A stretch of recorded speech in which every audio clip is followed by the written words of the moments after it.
A child at an amusement park fainted after seeing a real mummy. Based on the deceased's desiccated appearance, the agents confirmed this was a human corpse turned into a mummy. To reach its current state, it must have been placed in a dry, well-ventilated location for at least a year. When the medical examiner cut open the clothing, he smelled cedarwood oil, a key material used in mummification.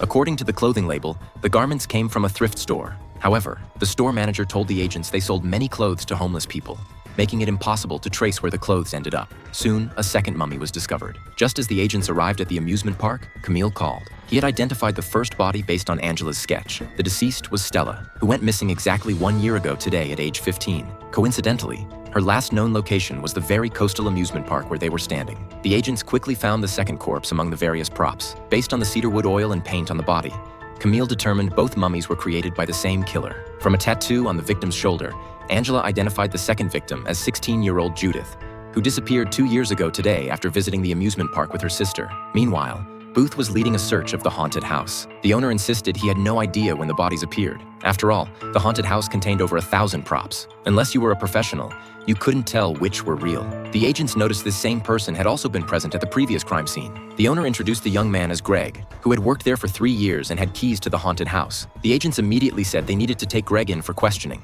A woman nearby first contradicted the owner, saying many people had keys, then instructed Greg not to say anything until his lawyer arrived. This made the agents suspect she was involved. Zach found numerous stress fractures on the haunted house mummy's body. Based on the degree of fracture in both legs and the compression curve of the spine, the victim had maintained a position with neck bent and knees curled to the chest for an extended period before death. Additionally, Hodgins found many tarantula hairs in the small wounds. These spiders are extremely aggressive, and their bites are excruciatingly painful.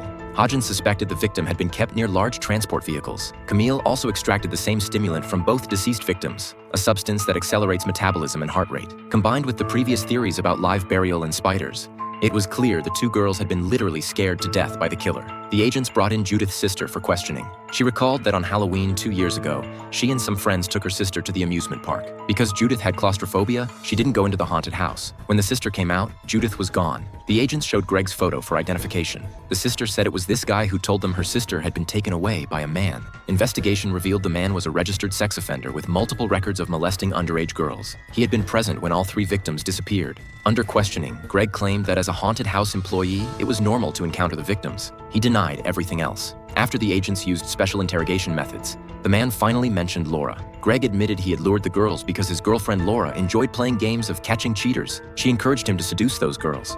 But Greg insisted they always kept things under control and would never cause deaths. The agents immediately found Laura, but since her statement matched Greg's and the police had no evidence proving they were the killers, they could only arrest them for assault for now. However,